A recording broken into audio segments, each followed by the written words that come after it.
welcome to the Yarn Genie studio, and here we are this morning. We're going to talk about cushion covers, which I've been knitting over the lockdown period, and steeking, which I know is something that frightens the heck out of most of us, and it did me until I got used to it, and now I realise it's nowhere near as scary as we thought. So we're going to talk about steeking this morning, just to let you know that we're still in lockdown here in the UK. So Jo is, who usually does all my camera work, she's locked down with her family elsewhere, so she can't get to us today. So I have my small genie on camera today. It's her first time and she's doing a fab job. The rehearsals went good, so we'll see how she does in practice. But let's talk about the knitting. So one of my lockdown projects was to make some cushion covers, and this is what I'm creating. Is a knitted cushion front with stranded fair work, and I've put it onto the back of a bit of blue velvet. No, it's purple velvet really, isn't it? That I happen to have lying around. So I'm going to make 4 covers, and I bought the inserts, and here are my other 3 cushion covers. You can see they're all different designs but using the same colorways. Now I've knitted all of these like tubes. What's going on here, you may say? Well, what I've got is I'm knitting it in the round, and the reason for that is that stranded colour work is really much easier in the round. Some of you may be adept at doing the purl stitch and a purl side with stranded colour work, but if you're anything like me, that's just way too difficult. I tend to carry my yarn strands, one in each hand, which means I can feed them across and interweave them across the back of my work.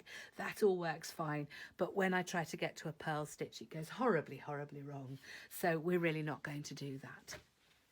So we have these, this one is completed. This is the one that's in progress. I've got a bit more, probably do another band of colour on that one.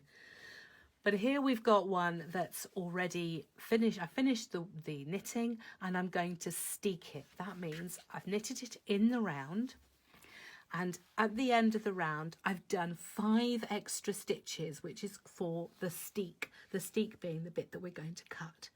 So you'll see here, you can see 2 lines running up. So the middle line is the middle of the steek, and then I've got 1 either side, and then actually an extra stitch either side of that. So there's 5 stitches in my steek. So here it's grey, pink, grey, pink, grey, and that comprises the steek itself.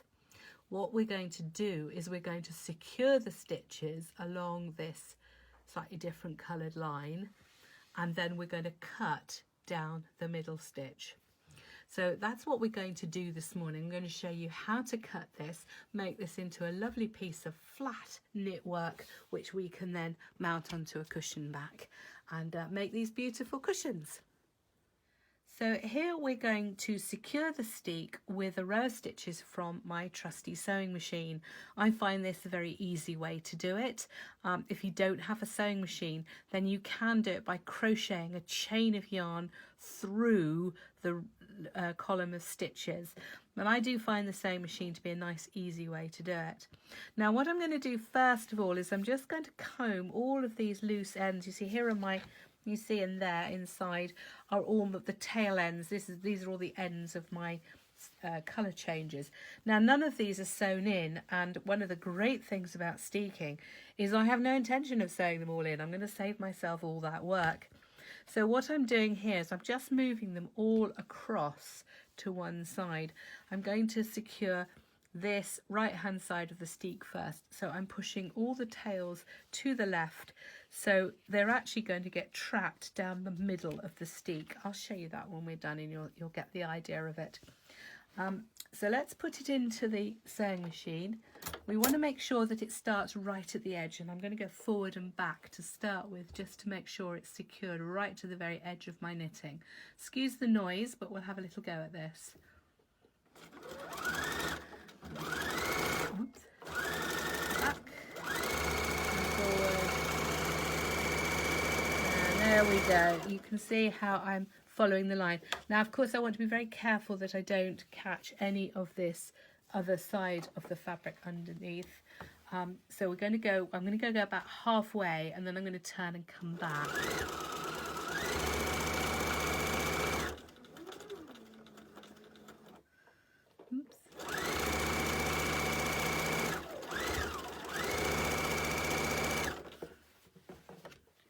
colour band.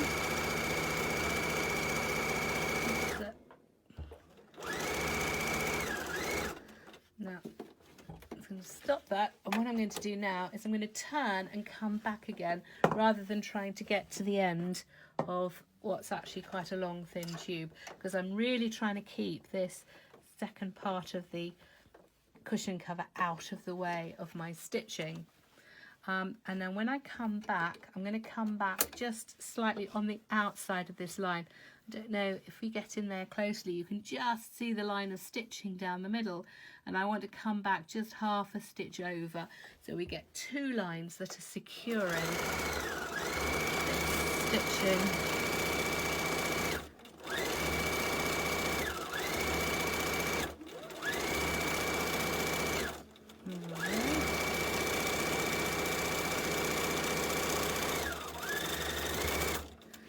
Okay, let's take this off there. Now then, you actually can't see the stitching too much on the front side, but if we go over to the back there, I think you can you see the two lines of stitching that I've got there, which is now holding that all those stitches nice and secure.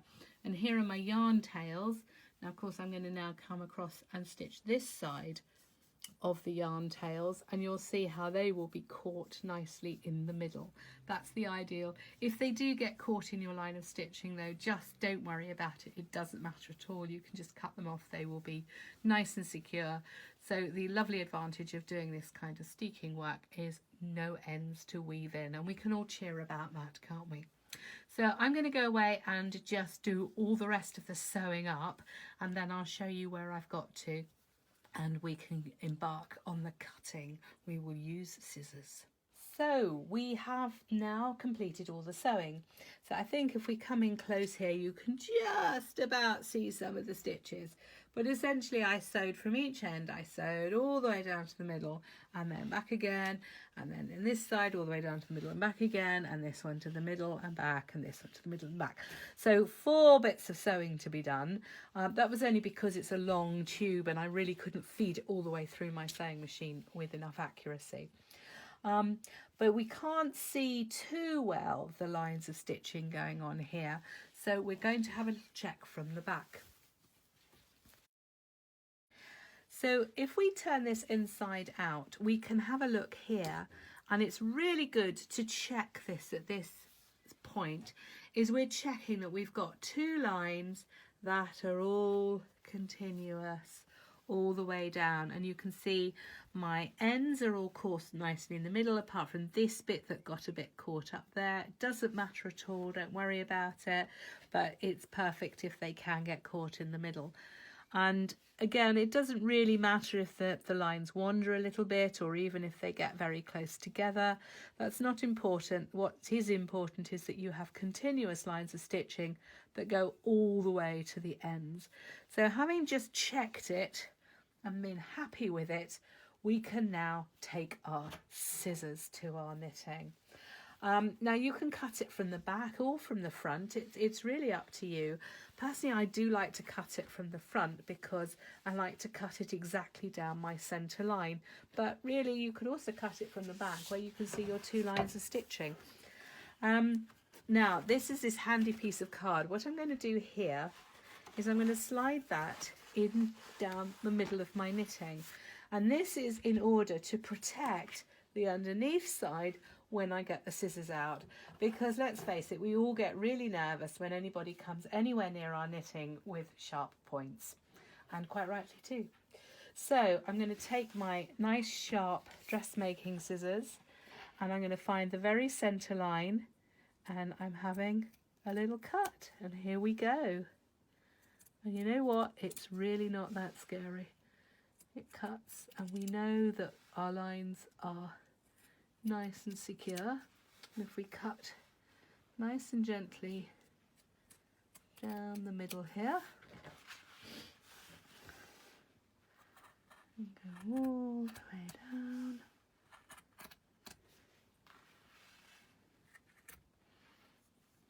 and just make sure we know where the centre line is each time, and there we go to the end. And look, look, it comes apart. And now we've got a flat piece of knitting. Isn't that amazing? Let's have a look at the edges. These are all nicely secure. I mean, it doesn't really run away desperately quickly anyway, but these are secure. You can see that the stitching's there, and the stitching will hold all your loose threads. So all we've got to do now is we're going to trim all these tails off the end. These ends will not undo. They're all held nicely by the stitching. Then we're going to block it and attach it to the cushion back. Now, if all you were here for is to look at steeking, that's it. This is steeking. It's done. It is complete. If you'd like to just see towards the end of the project, then carry on watching, because I'll just show you how we block it and attach it to the cushion. So here we have the knitting, and we've spread it out on our ironing board, and I'm going to block this just with a damp tea towel. I don't really need to fully wet block this particular yarn. This is Rowan felted tweed, which I use a lot for colour work because it comes in a range of fabulous colours, and it really does give a great result, and it blocks very, very easily. So this is a damp, not dripping, but fairly wet tea towel, and I'm going to wrap that over my yarn. I'm smoothing out the edge so that we don't want to block in the roll. And then taking an iron, it's not too hot, it's on a wool setting, but it's hot enough to make some steam. And I'm just running my iron over it. Now, I'm not exerting any pressure, I am hovering over, but I am making contact with the tea towel. And that is enough. Can you see the steam rising? And if I'm quiet, you can hear the hiss of the steam. And that's what you want, lots of steam going through. And that's coming out nice and flat. And then you can actually pull that back almost straight away. And look, this is blocked fabric. Now if I take it off, I've done this half at a time because my ironing board's not big enough to take it all. And there, if we show you that, you can really see the difference. It's blocked up to about here. And you can see the difference in the evenness of the stitching and how it's blocking out really rather nicely. So now I'm going to block the other half and then put it onto the cushion back.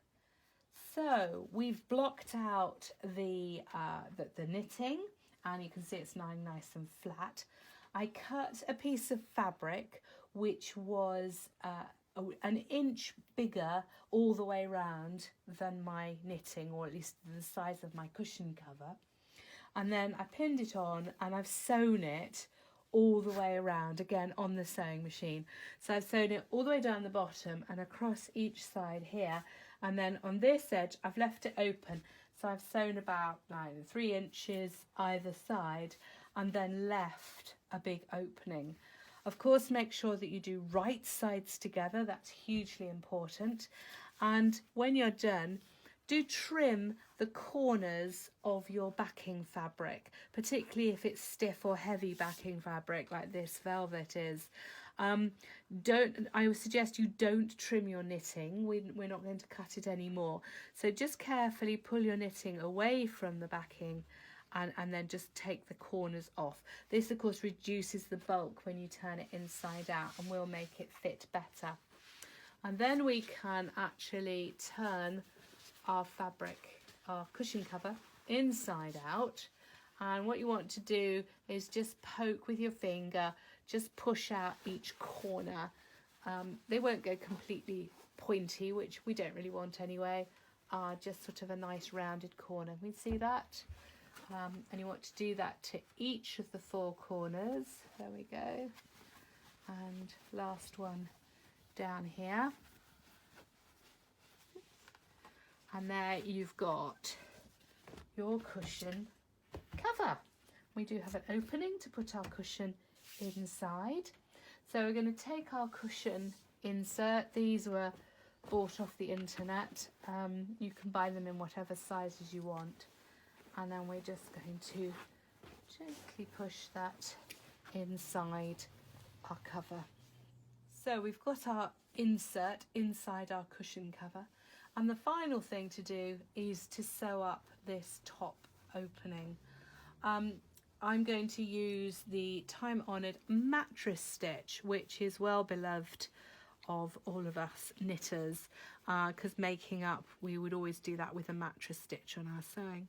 So I've secured my thread inside the nice stiff backing fabric, and then I'm going to take just a little pinch of my knitting and a little bit of fabric and the next 2 threads of my knitting. So you see that I'm going underneath the cast off edge, so I'm actually going in just there underneath the cast off edge, and again we'll take a little squidge of fabric and the next 2 threads of my knitting, and you can pull that up and you'll see that that makes a lovely seam going on there. I can show you the finished article on this cushion here. This is my sewn up edge here. You can see it looks almost invisible and makes a really good finish. So that's how I finish off my cushions. These are washable inserts, so you can stick the whole cushion in the washing machine.